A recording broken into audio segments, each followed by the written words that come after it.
This episode of the Old Dogs REI Network is brought to you by Mino Studio.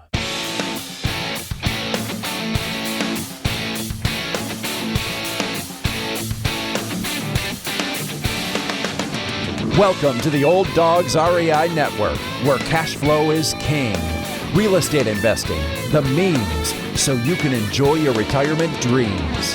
This is the show where we cut right to the chase. No sales pitch, no long monologues, just simple how-to real estate investing advice, so you can earn the passive income you need to enjoy your retirement today.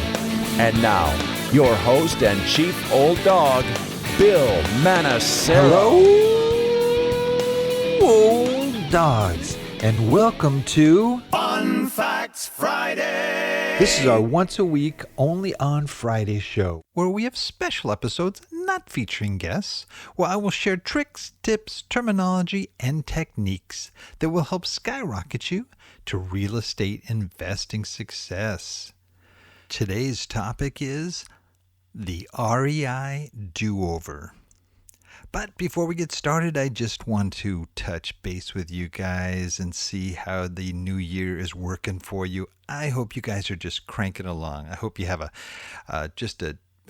great year ahead, and I can see 2020 has a lot of promise in it, especially for us real estate investors. So I'm hoping that all is going well. I'm hoping also that you put a plan together. I know I've been talking about that for months on end here. You're probably tired of it, but I'm going to talk about it some more today because I really believe it's really crucial for your real estate investing success. So before we get started with our topic, just a quick tip for the day. Rentometer.com, Rentometer.com. You may already be familiar with it, but it's a great way to sort of check out what market rates are in an area that you're looking in. It not only kind of gives you a good, they kind of give you a medium, average, sort of ranking on rents. You plug in, let's say you've got a 1-bedroom, 1-bath apartment, or you've got maybe a 3-bedroom, 2-bath home, and you're trying to find out what the rental rates are in your area. You can get those averages, but what's really cool about it too is that they do give you like a map, and you can actually click on a map of your specific area. So if you're, let's say on Oak Street, well, you can look at the map and see if there are other places on Oak Street that have the same, they're pretty much the same criteria as your property, whatever it may be. If it's a 3-bedroom, 2-bath, single-family home, that you can find another one, maybe even across the street. And so it's kind of neat because it gives you an idea. Now, Rentometer, I probably wouldn't use it alone. I would probably use it in conjunction with other methodologies. Sometimes you can go into Zillow and Realtor.com and others to get the idea of what rents are in the area. But the cool thing about it is that it's a real quick read. You can do it for free. You do get more services if you, I think there's a very small annual fee and you get a lot of bonuses. You can do a lot more searches and so forth. So, that's what I'd recommend. We do have a link. It's one of our recommended services on our website. You might want to check that out. Okay, well, let's move on to the REI Do-Over. Now, as I've mentioned here the last few months, I've really been emphasizing the need for developing what I would call a living, strategic, and real estate investing plan. And I call it living because it is something that should be constantly changing and constantly revised, not just something that sits on a shelf, but something that you open up and you really actively interact with it on a daily basis if you can. The idea of this is to create a plan so that you can achieve your goals. The most successful real estate investors have plans, and they work that plan to meet and even surpass their goals. Let's say, for example, you're just starting out and you want to acquire a fourplex during 2020. Well, it just kind of starts with you research what's necessary to make that a reality. So it starts with a lot of questions, right? And you want to find out answers to questions like, where will I buy it? How much will it cost? How do I find one, and what steps are necessary?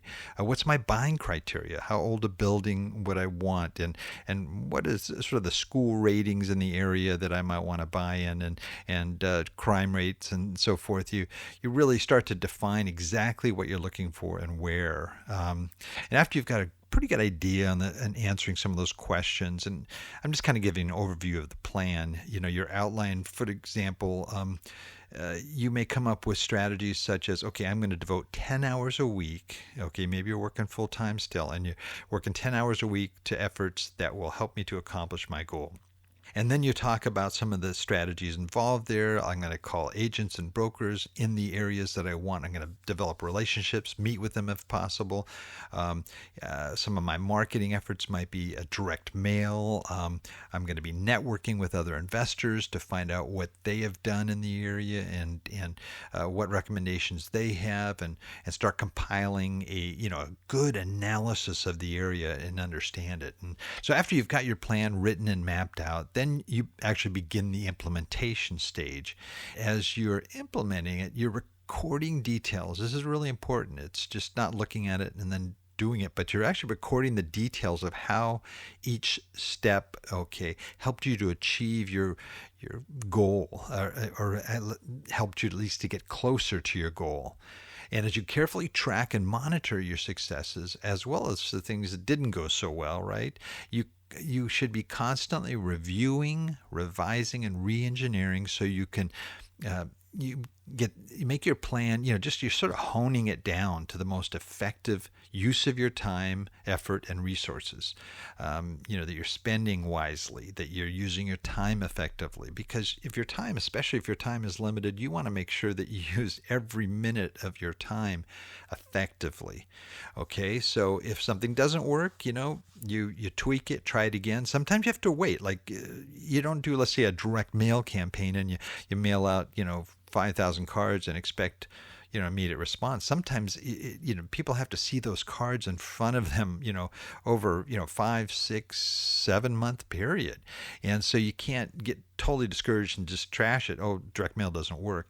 There's certain things you have to understand the dynamics, and that's why it's important when you're putting the plan together is to talk to other investors and what their responses, what their returns are on direct mail or whatever strategy you're implementing. Okay, so but if you're doing something that really it doesn't require that kind of a longer term, and it's not working, you start to put it aside. You're constantly monitoring and testing so that eventually over time, what you're going to have is a tried, true, proven plan that will work not only this year, but in successive years as well.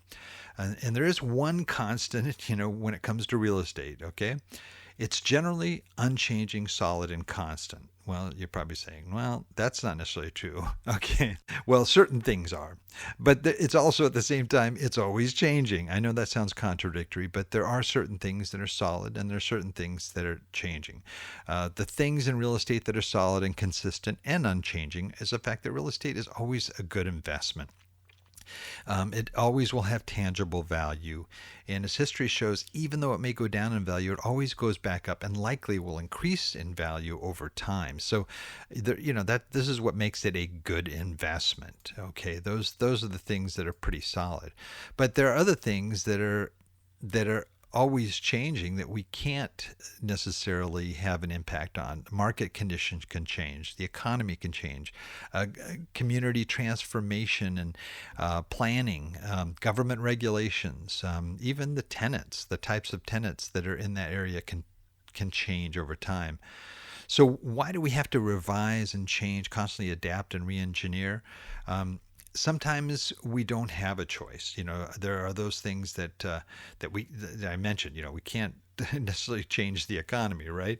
So there are local and national factors that require us to make a change.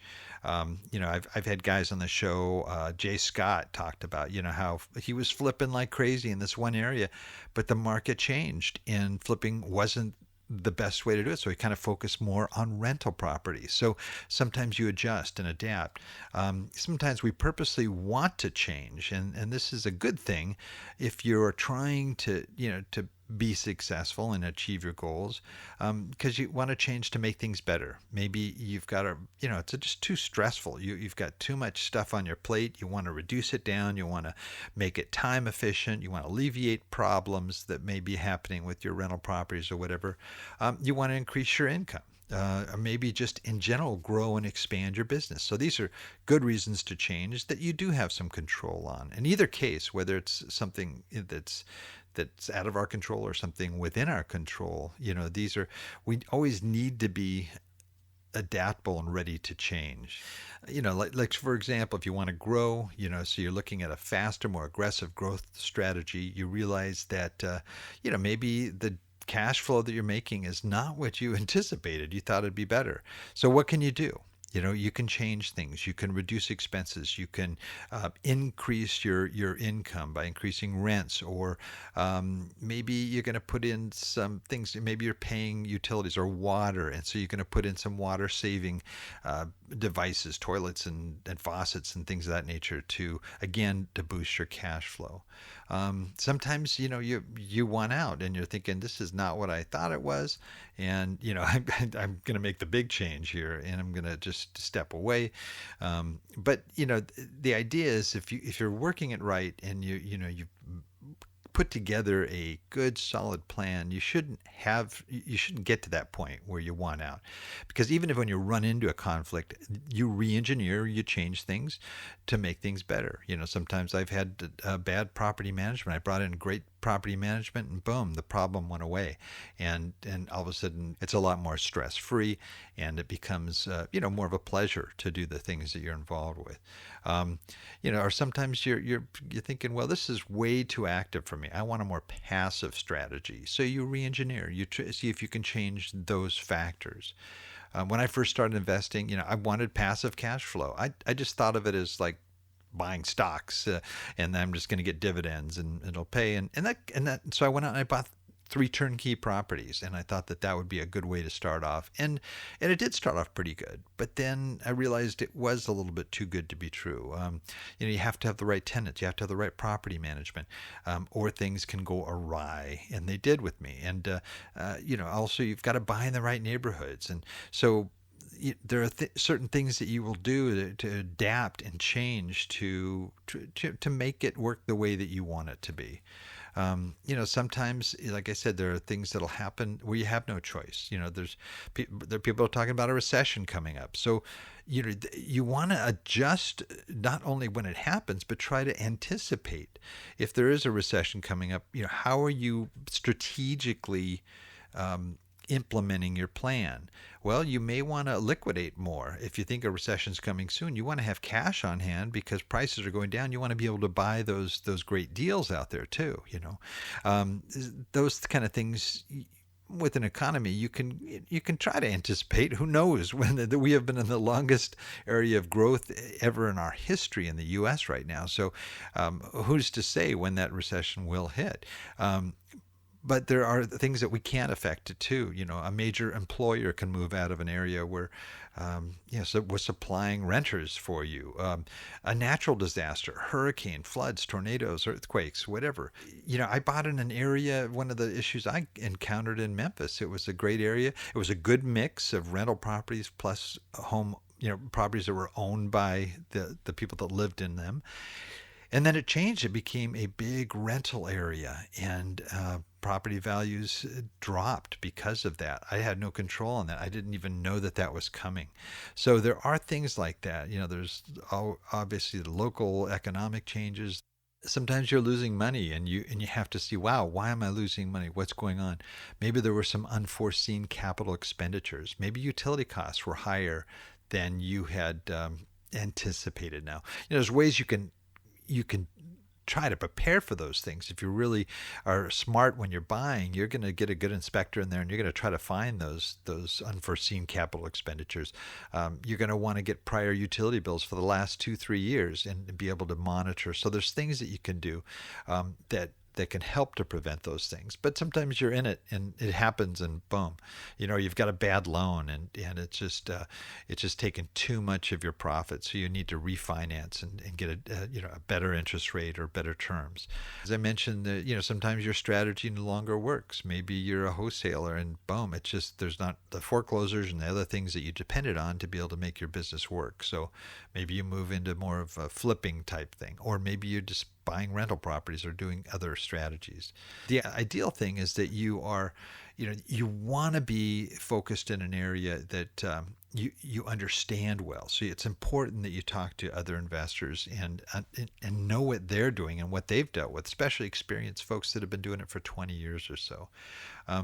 If you have little or no cash, like for example, a lot of people start off wholesaling, and they do that mainly to generate some cash. Maybe they're making $5,000 to even $40,000 per transaction on a flip, or it's a good way for them to start getting cash. They can use that cash to buy properties. I think we've had some guests on that have talked about, they'll go ahead and they'll flip like 3 properties, and the 4th property they'll buy, and then they'll flip 3, and then the 4th they'll buy. So they're building up their rental portfolio at the same time. So the strategies may change along the ways. Once they get a whole bunch of rental properties, for example, then they may not have to flip as often, or maybe flip at all, and maybe they can just look at growing their rental portfolio because they've got the cash flow and the equity and so forth to be able to do that. And there's a lot of different strategies people use to get started. Maybe they're house hacking, and after 1 year, they want to move out of the place that they were living in and then do the same. And so your strategy, goes on that way for a while. But when you get to a certain level, you want to start looking at your strategy and say, well, maybe now I've got these single family homes. I think I'm ready to start going into multifamily, for example. So that's a positive kind of change that you might want to try to do to, again, be more efficient, to be more effective, and hopefully to create a passive income source that will help you along the way. We've been talking a lot about Airbnb, and how you can actually get started in Airbnb with virtually nothing. Is you might have to partner with somebody to be able to get the furniture for the place and get in there and pay the first month's rent. But if you partner with somebody and they can split the income with you, once you start building it up and you get the cash flow going, then you can start to move out on your own. So it's that idea of revising, making the adjustments you need to do along the way. I think it's important that if you are a real estate investor, you keep in mind it's a business, and with a business, it makes sense to optimize, whether it's your marketing and how you manage your expenses. With marketing, you look for how can I spend less to get more in terms of results, and reducing expenses, of course, will broaden that little chasm there sometimes between what you have to pay to keep that property and what the income is, and the amount of income you get to actually take out of that property, your cash flow. As you start to grow, you may want to hire staff, and so that's going to be an increase in your expenses, a conscious decision that you need to weigh out and see how that'll impact every other aspect of what you're doing. How much do you have to make in terms of income to be able to afford that first hire, for example? There are a lot of benefits to being that person who is constantly monitoring, constantly revising, constantly re-engineering. You could save yourself tons of time. Maybe you hire a virtual assistant that just all of a sudden gives you all kinds of time, and you can focus your efforts in the area where you're most effective. Maybe you're really good at finding those deals, and if that's the case, then you can focus all your energy in that area.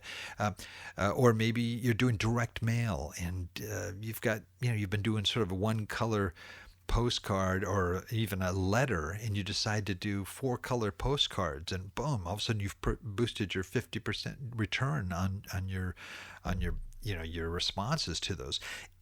I mean, I'm not saying that these things will necessarily produce that, but I'm saying that as you work it and as you try and test as you go along, you can see significant increase in boosts in your income, in your in the goals that you've set out to achieve, so that you're reaching your goals and you're moving to where you want to be. Especially if you're looking at it as a retirement tool, you want to be able to optimize and get the best results. The bottom line is, whether by choice or other factors out of your control. You always need to, figure that, that things are going to change, and sometimes it's by choice, sometimes it's not.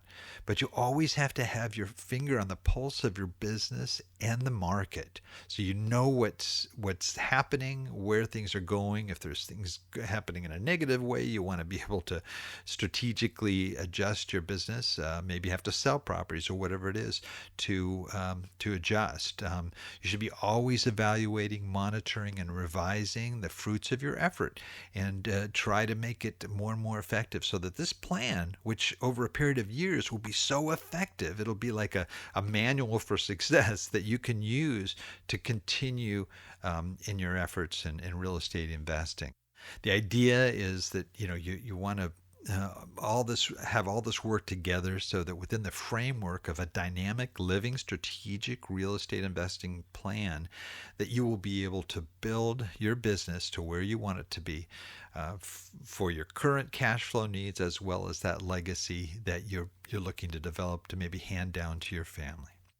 Well, that's it for today. Please note, Old Dog listeners, everything I talked about today will be included in our extensive show notes on the Old Dogs website at olddogsreinetwork.com/blog. And you're going to look for the episode entitled The REI Do-Over. So until next time, remember, cash flow is king and real estate investing the means. Thanks again for listening, and may God bless. Thank you very much for visiting the Old Dogs REI Network. We would greatly appreciate if you would stop by iTunes and let us know what you think of the show. We would love if you could subscribe to the podcast, give us a 5-star rating, and write a review. The more ratings and reviews we receive, the more visible the podcast will be to others. Thank you.